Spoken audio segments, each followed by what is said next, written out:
मातृभूमि न्यूज, मातृभूमि की आवाज, मातृभूमि के लिए। સુરતમાં ગુનાખોરીની દુનિયામાં માથાભારે ગણાતા સમીર માંડવા પર 4 શખ્સે જાહેર રસ્તા પર ફાયરિંગ કર્યું હતું।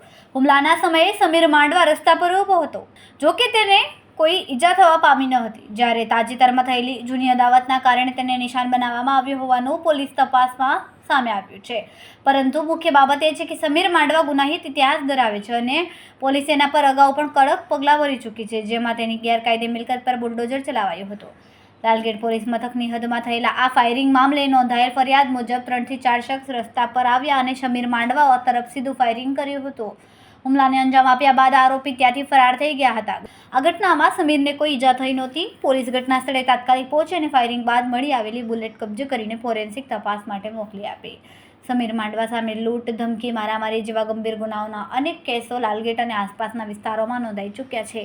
પોલીસની ફાઇલોમાં તેનો ગુનાહિત ઇતિહાસ ભારે છે અને તેણે ઘણા વખતથી અપરાધિક પ્રવૃત્તિઓ દ્વારા કાયદાનું ઉલ્લંઘન કર્યું છે। સવારે અર્લી મોર્નિંગ રાતના 2 વાગ્યાની આસપાસ જિલ્લાની બ્રિજ ખાતે એક ફાયરિંગની ઘટના બનેલ હતી, જેની અંદર જે ફરિયાદી છે તેનું નામ છે સમીર સલીમ ખાન પઠાણ, જેની ઉપર 2 રાઉન્ડ ફાયર થયેલા હતા। આ અનુસંધાને કેમ એની પર ફાયરિંગ થયું છે તે હજી સ્પષ્ટ થયેલું નથી, પરંતુ જે ફરિયાદ તેણે આપેલી છે તેમાં જે 2 બાઇક ઉપર કુલ 4 ઇસમો આવેલા હતા, જેમાંથી 3 ઇસમોને ફરિયાદી ઓળખી બતાવેલ છે, જેથી 3 ઇસમો વિરુદ્ધ નામજોગ ફરિયાદ કરેલી છે અને ચોથો ઇસમ અજાણ્યો ઇસમ બતાવેલો છે।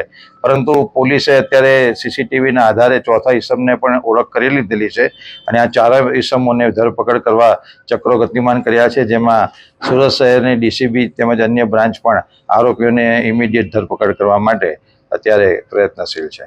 પ્રાથમિક કારણ શું લાગી રહ્યું છે? સમીર માંડવાનો કોઈ ગુનાહિત ઇતિહાસ છે ખરો? એની વિરુદ્ધમાં 302 ગુસ્સીટોક જેવા વિવિધ ગુનાઓ દાખલ થયેલા છે।